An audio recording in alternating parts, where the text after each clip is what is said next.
And we've been tracking the growing opposition to the governor's plan for months. As lawmakers debate the measure inside the Statehouse, outside opponents are making themselves heard.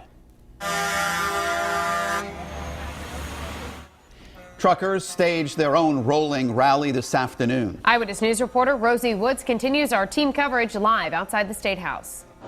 That's right. Before lawmakers were able to meet, protesters were rallying around the Statehouse, making their opinion heard. Dozens of trucks driving around the Statehouse, drivers honking their horns and blasting their opposition to the truck toll plan. The opponents of RhodeWorks catching the attention of anyone nearby. Yeah, I need earplugs. Protester Rob Cody even made this sign about how he sees the future of Rhode Island. I think it speaks for itself. Cody works as a construction inspector in Warwick and tells me he's upset with his representatives for making this decision. They're cowards, in my opinion. They have not gone out and reached out to the community, to the voters.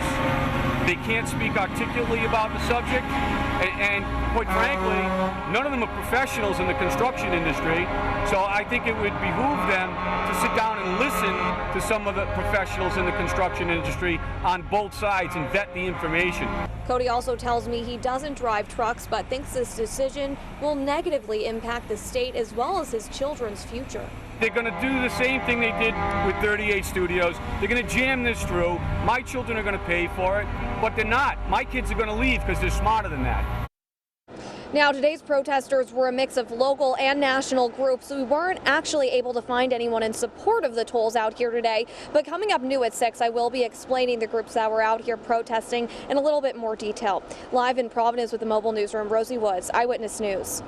Our in-depth coverage continues. Today, dozens of truckers held a powerful protest against the proposal.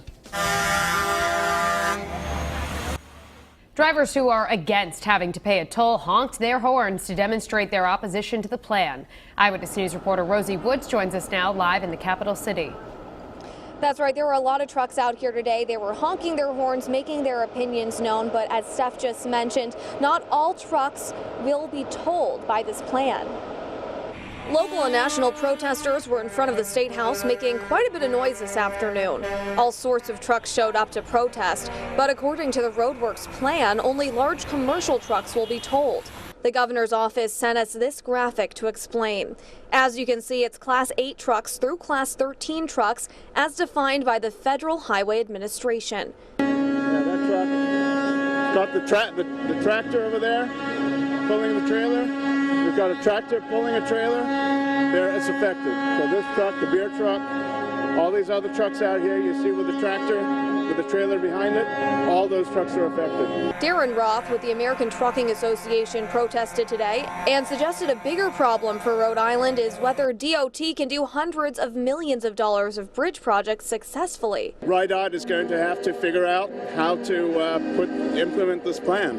And frankly, I think they've bitten off more than they can chew. This is a massive program. They aren't going to have the revenue to do it because they aren't going to collect the toll revenue that they expect.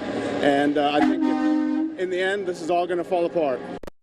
Now, despite the criticism, the bill appears to be on track to pass the General Assembly by the end of the week. And just keep in mind, the goal of the Democratic legislative leaders is to get this plan to the governor's desk by Friday.